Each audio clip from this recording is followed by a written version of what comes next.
16 साल की अनन्या के घर दिवाली जैसी रोशनी शाम के 9:30 बजे तक जल रही थी।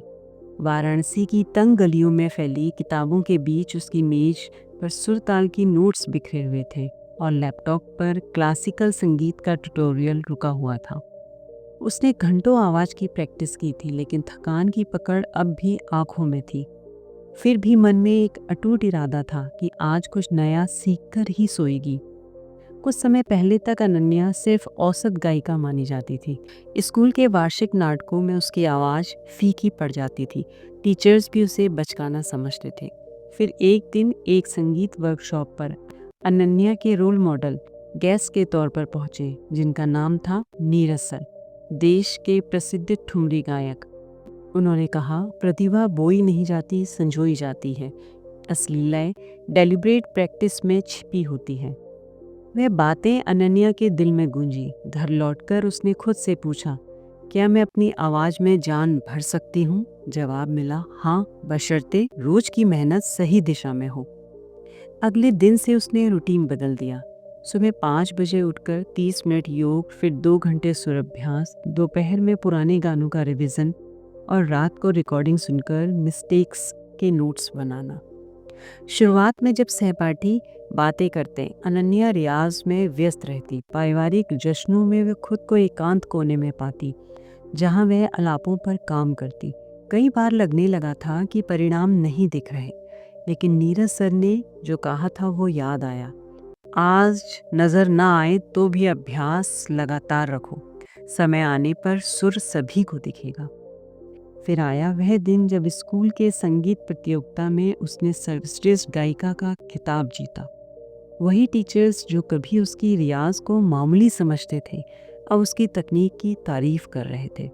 पर असली चुनौती अभी आनी थी, ऑनलाइन संगीत कंपटीशन। पहली वीडियो कास्टिंग में अनन्या के सुर थोड़े उखड़े दिखे, मगर हार न मानी। उसने राग रिहर्सल वर्कशीट्स को फिर से पढ़ा और हर गलती पर सुर सजाया। रोज कम से कम 1 घंटा विशेष कठिन रागों पर अभ्यास किया। कुछ हफ्तों में पहले तो असंभव लगा, लेकिन फिर ठीक ठाक गायकी शान में वो भी निपुण हो गई। कुछ महीनों बाद उसी राष्ट्रीय स्तरीय ऑनलाइन प्रतियोगिता में उसकी प्रस्तुति ट्रेंड करने लगी और जजों ने उसे राइजिंग स्टार कहा। लोग सोचने लगे, अरे बचपन से टैलेंट था इसमें। लेकिन असलियत यह थी कि अनन्या ने अपनी आवाज़ को डेलिब्रेट प्रैक्टिस से तराशा था। जब उसकी सहेली प्रिया ने पूछा, तेरी ये कंसिस्टेंसी कैसे बनी? तो अनन्या मुस्कुराई और बोली, क्योंकि हर रोज़ छोटे छोटे सुरों पर भरोसा था मुझे और गलती को गुरु मानकर सीखती रही। अनन्या की कहानी हमें सिखाती है कि जीनियस कोई जन्म से नहीं होता। धैर्य, अनुशासन और फोकस की परतें छीलकर ही असाधारण नूर दिखता है। अगली बार जब आप किसी को कला, खेल या पढ़ाई में मास्टर देखें तो जान लीजिए उसके पीछे डेलिब्रेट प्रैक्टिस ही असली हीरो है। और अब इसकी आग अपने भीतर भी जगाइए। अगर आपको ये समरी पसंद आ रही है तो प्लीज़ वीडियो को लाइक और चैनल को सब्सक्राइब ज़रूर करें। अब समरी पर वापस आते हैं और उसी डेलिब्रेट प्रैक्टिस को शुरू करते हैं, जिससे आप भी एक दिन टैलेंटेड बनेंगे, क्योंकि यह सच है, talent is built not found.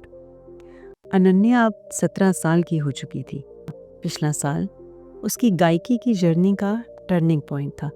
Deliberate practice ने उसे सिर्फ एक औसत गायिका से स्कूल का रोल मॉडल बना दिया था, लेकिन असली चैलेंज अभी बाकी था।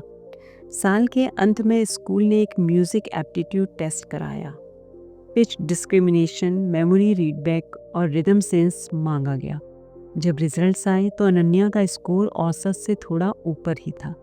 कुछ सहपाठी उससे बेहतर निकले और धीरे धीरे बातें फैलने लगी। आवाज में तो जान लाती है, लेकिन सुर समझ में पीछे है। इन कमेंट्स ने अनन्या के डाउट्स जगा दिए। क्या सच में उसकी सुनने की क्षमता इतनी सीमित है? क्या उसकी डेलिब्रेट प्रैक्टिस बेकार तो नहीं जा रही? उसने तुरंत अपने मेंटोर नीरज सक्सेना से बात की। नीरज सर ने मुस्कुरा कर कहा, एप्टीट्यूड कोई फिक्स्ड गेम नहीं है। हमारा ईयर और ब्रेन दोनों प्लास्टिक हैं। जब टारगेटेड ट्रेनिंग करते हैं, नए पैटर्न सीखते हैं, तो हमारी पिच और रिदम की समझ सुधरती है। अगले दिन से अनन्या ने एक नया रूटीन अपनाया। रोज 45 मिनट के स्पेशल पिच डिस्क्रिमिनेशन ड्रिल्स, दोपहर में पुरानी रिहर्सल रिकॉर्डिंग्स का रिव्यू और रात को रिदम क्लैपिंग एक्सरसाइज। पहले दिन जब उसने इंटरवल रिकॉग्निशन टेस्ट दोबारा दिया तो रिजल्ट उतना बेहतर नहीं हुआ, पर इस बार उसने हार नहीं मानी। हर गलत सुर को नोट किया, समझने की कोशिश की कि क्यों मिस हुआ। रोज यही प्रोसेस दोहराया। कुछ हफ्तों बाद उसकी सुनने की तीव्रता बढ़ने लगी, पिच एंगेजमेंट तेज हुआ और रिदम क्लैपिंग एकदम सिंक में आने लगी। अगले म्यूजिक एप्टीट्यूड टेस्ट में उसका स्कोर 68% से बढ़कर 85% हो गया। वही लोग जो कहते थे ये तो एवरेज है, अब चुप रह गए और फिर से उसकी तारीफ करने लगे। लेकिन अनन्या की सबसे बड़ी सीख तब हुई जब उसकी दोस्त मीरा ने कहा कि घर पर उन्हें सपोर्ट नहीं मिलता। मीरा के पेरेंट्स गायकी पर समय बर्बाद मानते हैं और क्लास स्लिप करने देते हैं। तभी अनन्या को एहसास हुआ कि सपोर्टिव एनवायरनमेंट कितना पावरफुल होता है। उसने मीरा को अपने वीकेंड रिहर्सल में शामिल किया। नीरज सर से कहा कि मीरा को भी ये ट्रेनिंग में हिस्सा लेने दे। कुछ ही हफ्तों में मीरा की पकड़ बेहतर हुई और कॉन्फिडेंस लौटा।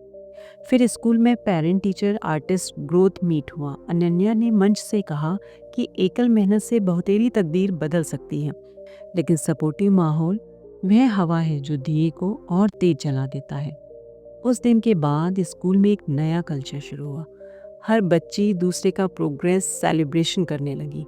टीचर्स ने वीकली मोटिवेशनल चेक इन जोड़ा और पेरेंट्स के लिए इंकरेजमेंट वर्कशॉप्स रखे गए।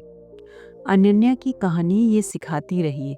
अनन्या की कहानी सिखाती है कि गायकी में टैलेंट कोई बर्थ राइट नहीं, ये डेलिब्रेट प्रैक्टिस से बनता है। आपकी ट्रेनिंग, आपकी मेहनत और आपका सपोर्टिव एनवायरनमेंट मिलकर आपकी एबिलिटी को 4 गुना कर देते हैं। अगली बार जब आप खुद से पूछें क्या मैं टैलेंटेड हूँ, तो जवाब दीजिए मैं हर दिन डेलिब्रेट प्रैक्टिस से टैलेंटेड बन रही हूँ। अब अनन्या ने अपनी रचनात्मक दुनिया को आगे बढ़ाया, लेकिन अकेली मेहनत काफ़ी नहीं थी। उसे एक पूरा सपोर्ट सिस्टम चाहिए था। एक दिन parent teacher artist growth meet में अनन्या की सहेली मीरा की मम्मी आई हुई थी। जब उन्होंने देखा कि बाकी पेरेंट्स अपने बच्चों की म्यूज़िक और आर्ट्स प्रोजेक्ट्स पर दिलचस्पी ले रहे हैं, तो उन्हें एहसास हुआ कि वे मीरा के पैशन को कभी समझ नहीं पाई। घर लौटकर उन्होंने मीरा से माफ़ी मांगी और कहा, अब से जो भी करना चाहेगी मैं तेरे साथ हूँ। मीरा में फिर से नई एनर्जी जाग उठी। कुछ ही हफ्तों में उसने स्कूल के सिंगिंग कंपटीशन में दूसरा स्थान पाया। अनन्या महसूस करने लगी कि बच्चे तभी फूलते हैं जब उनका एनवायरनमेंट उन्हें सुरक्षित, सुनने वाला और उत्साहित करने वाला होता है। इसी सोच से उसने स्कूल में सपोर्ट सर्कल नामक एक इनिशिएटिव शुरू किया, जहां हर हफ्ते एक स्टूडेंट, एक मेंटोर और एक पेरेंट सब एक टेबल पर बैठकर बिना जजमेंट के खुलकर बात करते थे। इस टेबल टॉक में कोई सिलेबस नहीं, सिर्फ सवाल और सपोर्ट होता था। इस हफ्ते क्या सीखा, कहाँ अटके और किस चीज़ में मदद चाहिए। धीरे धीरे पूरा माहौल बदल गया। टीचर्स अब सिर्फ गाइड नहीं, मेंटोर्स बन गए। पेरेंट्स नंबर पूछने के बजाय पूछने लगे, आज तेरी क्रिएटिविटी ने क्या नया जन्म दिया। और बच्चे सच में सिर्फ मार्क्स के लिए नहीं, अपनी जर्नी के लिए मेहनत करने लगे। अगला कदम था कल्चर के दबाव को चुनौती देना। एक दिन जूनियर नेहा, जो पेंटिंग में दिलचस्पी रखती थी, टूट कर आई। घर वाले कहते हैं लड़की को सिर्फ पढ़ाई करनी चाहिए, आर्ट्स टाइम वेस्ट है। अनन्या को याद आया कि उसकी कजिन ईशा को भी बचपन में बांसुरी बजाने से रोका गया था। उसने समझा कि हमारा समाज बच्चों को एक ही फ्रेम में ढालने की कोशिश करता है। डॉक्टर बनने वाले बेटों, टीचर बनने वाली बेटियों की परंपरा। स्कूल में आयोजित ओपन माइक्रोफोन सेशन में अनन्या ने बिल्कुल साफ कहा, हमारी संस्कृति में अच्छाई है सम्मान, अनुशासन, परिवार, तो रीओरिएंट करना ज़रूरी है। लेकिन जब ये ढांचे बच्चों के सपनों पे बंदिशें लगा दें, तो इसे रीओरिएंट करने की ज़रूरत है। अगर कोई बच्चा किसी अलग पथ पर चलना चाहता है, चाहे वह कला हो, संगीत हो, तकनीक हो, तो उसे डर के नहीं, प्रोत्साहन के साथ आगे बढ़ने दीजिए। उस दिन ऑडिटोरियम में देर तक तालियां बजी। कई स्टूडेंट्स ने अपनी अनकही कहानियां सुनाई। मुझे डांस करना अच्छा लगता था, पर घर वाले कहते थे लड़के डांस नहीं करते हैं। मैं फोटोग्राफी करना चाहता था, पर मम्मी पापा ने कहा टाइम वेस्ट है। इन्हीं अनुभवों से प्रेरित होकर अनन्या ने अनमोल्डेड माइंड्स नाम से सोशल मीडिया पेज लॉन्च किया, जहां वे इन कहानियों को, रिसोर्सेज को और हॉबी परामर्श को शेयर करने लगी। वक्त के साथ धीरे धीरे कई पेरेंट्स ने अपने बच्चों से पहली बार पूछा, तुम्हें सच में क्या करना पसंद है? समय बीतता गया। अब अनन्या खुद 12th क्लास में थी। बाहरी रूप से सब कुछ क्लियर था, पर जल्द वे महसूस करने लगी कि एक खालीपन भी है। वो आवाज़ जो कभी खालीपन में गूंजती थी, क्या ये खालीपन भी डेलिब्रेट प्रैक्टिस से भरा जा सकता है? आइए जानते हैं कि अनन्या ने इस एहसास से कैसे अपनी जर्नी को और भी गहराई से नया मोड़ दिया।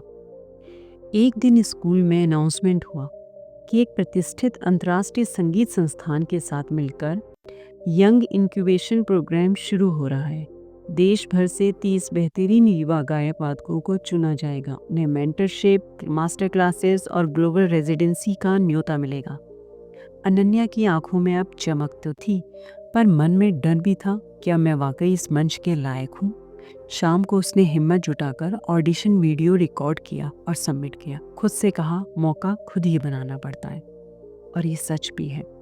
कुछ ही दिन बाद मेल आया, congratulations, you have been shortlisted for the final round. इस राउंड में 48 घंटे का क्रिएटिव चैलेंज था।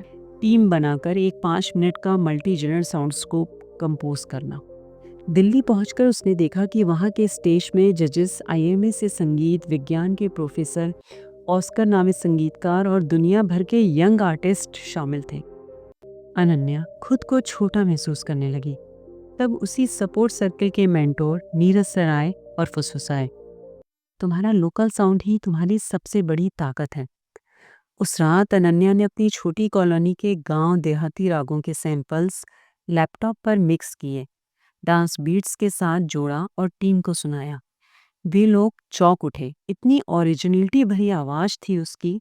अगले दिन उन्होंने मिलकर प्रोटाइप परफॉर्मेंस बनाई, जहां क्लासिकल ठुमरी से लेकर इलेक्ट्रॉनिक सिंथ तक सबका मेल था। फाइनल प्रेजेंटेशन में जजेस ने बेस्ट फ्यूजन कॉन्सेप्ट का अवार्ड टीम को दिया, लेकिन स्पेशल कॉन्ग्रेचुलेशंस अनन्या को मिला for grounded creativity with global appeal. उस लम्हे में उसे समझ आया कि उसने अपने डर को नहीं, अपनी खासियत को ग्रुप के पक्ष में काम पर लगाया। वापसी पर स्कूल ने उसे हीरो बनाकर वेलकम किया। प्रिंसिपल ने असेंबली में कहा, जब सही मेंटोर, पक्की मेहनत और अपनी जड़ों का विश्वास मिले तो कोई भी युवा अंतर्राष्ट्रीय मंच तक पहुंच सकता है। अगले हफ्ते अनमोल्डेड माइंड्स पर अनन्या ने एक नया सेक्शन जोड़ा, ग्लोबल ऑडिशन एंड फेलोशिप, जहां वे दुनिया भर के म्यूजिक प्रोग्राम्स, स्कॉलरशिप्स और रेजिडेंसीज की जानकारी शेयर करने लगी, ताकि कभी भी कोई बच्चा टैलेंट का मौका पाने से चूक ना जाए। जब एक जूनियर ने पूछा, अगर तूने डरकर अप्लाई नहीं किया होता तो क्या होता? अनन्या मुस्कुराकर बोली, मेहनत से ताकत मिलती है, लेकिन ब्रेक थ्रू सिर्फ एक चांस से आता है। बोर्ड एग्जाम्स में वे फिर अच्छे नंबर लाई, लेकिन जब पूछा गया सबसे बड़ा अचीवमेंट क्या रहा, तो कहा, मैंने सीखा कि talent is build not found, और अब मैं हर बच्चे के भीतर छुपे संगीत को जगाने की कोशिश कर रही हूँ। आज अनन्या एक ग्लोबल म्यूजिक एकेडमी में रेजिडेंसी कर रही है, पर हर छुट्टी में अपने होम टाउन लौटकर कोचिंग करती है। उसकी कहानी हमें यही सिखाती है कि टैलेंट और मौका दोनों ज़रूरी है। एक सही अवसर, एक मेंटोर की प्रेरणा और खुद पर भरोसा मिल जाए तो कोई भी आवाज़ दुनिया तक पहुंच सकती है। तो दोस्तों, यह थी अनन्या की जर्नी। अगर आपको ये कहानी प्रेरणादायक लगी हो तो रिवाइव जिंदगी को सब्सक्राइब करें और कमेंट करके बताएं अगली समरी आपको किस बुक से चाहिए। धन्यवाद।